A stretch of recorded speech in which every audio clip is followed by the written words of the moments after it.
Siamo con il dottor Pachito Danile, rappresentante della lista Uniti per l'Ordine. Una lista, ricordiamo, che riguarda appunto l'Ordine dei Medici, il Consiglio dell'Ordine dei Medici, una lista che ha avuto rispetto alla concorrente tantissimi voti. Ecco, parliamo di questa elezione e di quanto è importante, diciamo, partecipare al Consiglio dell'Ordine per i prossimi 4 anni. Innanzitutto premetto che sono senza mascherina per ragioni comunicative, ma io e il direttore Candella siamo a debita distanza per ovvie ragioni che riguardano ovviamente noi medici in prima linea.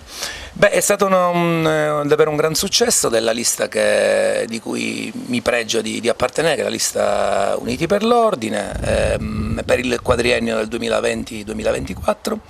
Il rappresentante più votato della nostra lista è stato il dottor Santo Pitruzzella, a cui vanno i miei complimenti.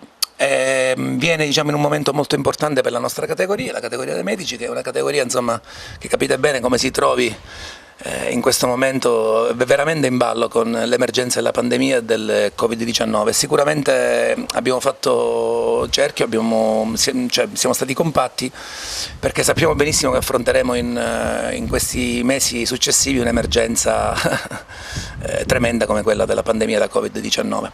Ora si dovrà rieleggere il presidente dell'ordine, l'uscente il dottore Pitruzzella. Quali saranno i criteri, dottore Danilo? Beh, l'uscente in realtà è il dottor Giovanni Vento, che ringraziamo per la sua brillante presidenza, mentre invece per l'elezione del presidente futuro dell'Ordine dei Medici ci vedremo tra qualche giorno e sarà eletto in consiglio dell'Ordine dei Medici, quindi non abbiamo notizie in questo istante. Il momento è sicuramente dei più difficili per i medici, che purtroppo insieme agli utenti dobbiamo combattere questa pandemia. Ecco, quali consigli dare? Non ci stanchiamo mai, dottore.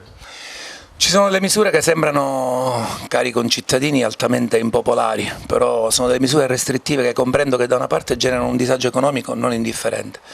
Tuttavia sono necessarie perché purtroppo gli assembramenti sono la prima causa della trasmissione di questo maledetto virus.